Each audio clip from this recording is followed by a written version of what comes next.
Pertanyaan selanjutnya, bagaimana cara membuat anak mencintai Allah dan mencintai Al-Quran? Anak itu, pendidikan itu Bapak Ibu dalam Islam ada dua kunci utama besar yang jangan dilupakan. Satu, doa. Dua, keteladanan.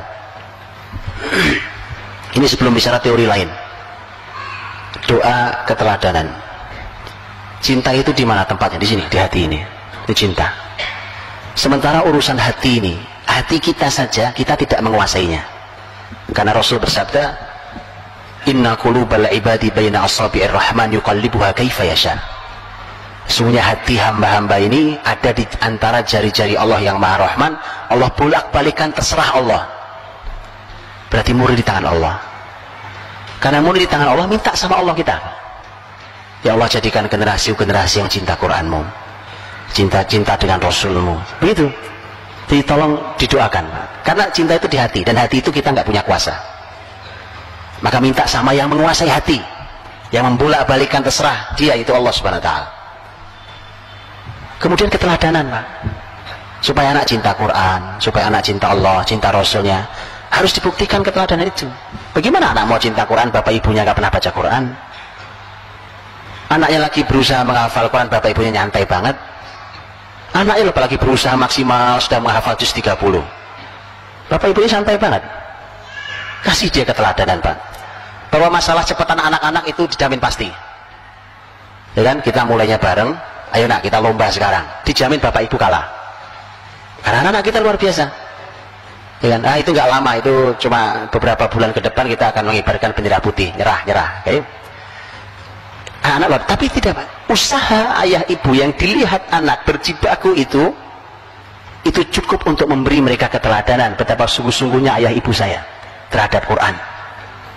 Itu mahal buat dia, Pak. Dan itu tolong, Pak, sikapi. Ini luar biasa juga. Kan kalau sekarang anak kita hafalannya lebih banyak, betul ya, dibandingkan kita. Umpamanya nih, hafalan Qurannya lebih banyak dibandingkan kita. Baca Qurannya lebih bagus tajwidnya daripada kita. Berarti kan sekarang yang ahli ilmu dia kan? Memang dia anak saya, umurnya tuaan saya, karena anak saya. Di sisi saya sebagai bapaknya, saya sebagai ibunya, dia harus hormat sama saya. Tapi di sisi ilmu saya harus hormat sama dia. Bisa dipahami? Berikan haknya.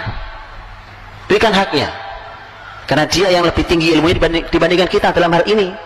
Begitu diberikan haknya, anak semakin kagum cinta dengan Qurannya. Oh, ternyata kalau saya begini ini saya dimuliakan. Saya dimuliakan. Ya, kan ahli ilmu harus dimuliakan.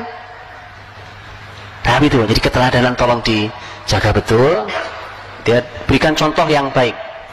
Contoh yang baik. Kalau anak berjibaku, berjuang keras, bapak ibunya harus sama. Masalah hasilnya bagusan anak-anak itu sudah diduga. Ya, tapi tadi itu dinilai oleh anak-anak kita. Anak-anak kita diam bukan berarti tidak menilai, Pak. Mereka punya penilaian terhadap kita segala macam. Jadi tolong diperhatikan betul supaya nilai yang diberikan oleh anak-anak kita terhadap kita nilainya baik, sehingga mereka mengagumi kita dan menjadikan kita sebagai teladan dia, sehingga dia tidak perlu mencari keteladanan di luar rumah sana. Begitu, itu simpelnya bicara tentang masalah doa, bicara tentang masalah keteladanan. Dan nanti satu lagi poinnya, Bapak Ibu, seperti Quran contohnya, cinta pada Rasul contohnya, cinta pada Allah, itu punya musuh.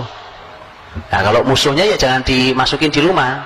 Gimana kita berharap anak-anak akan menjadi cinta Quran, akan berlama-lama dengan Quran, gitu ya. Tapi ternyata di rumah kita juga kita setel musik, gitu ya. Saya tidak bicara hukum fikih tanyakan Ustadz fikih.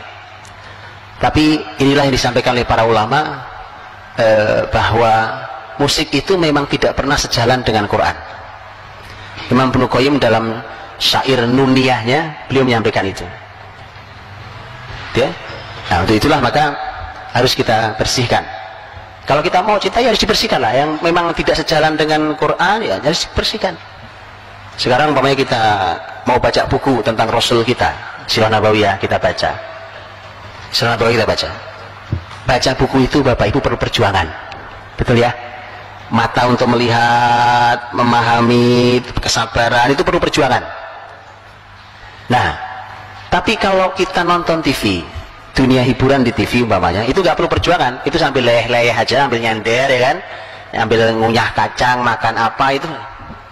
Sekarang bagaimana kita berharap mereka mencintai Rasul melalui membaca buku-buku sejarah beliau, sementara kita umbar hiburan.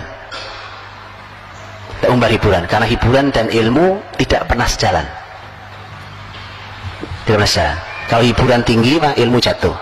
Ilmu tinggi, hiburan akan jatuh. Itu kaidah sepanjang sejarah. Baik gitu, wallahu a'lam bishawab.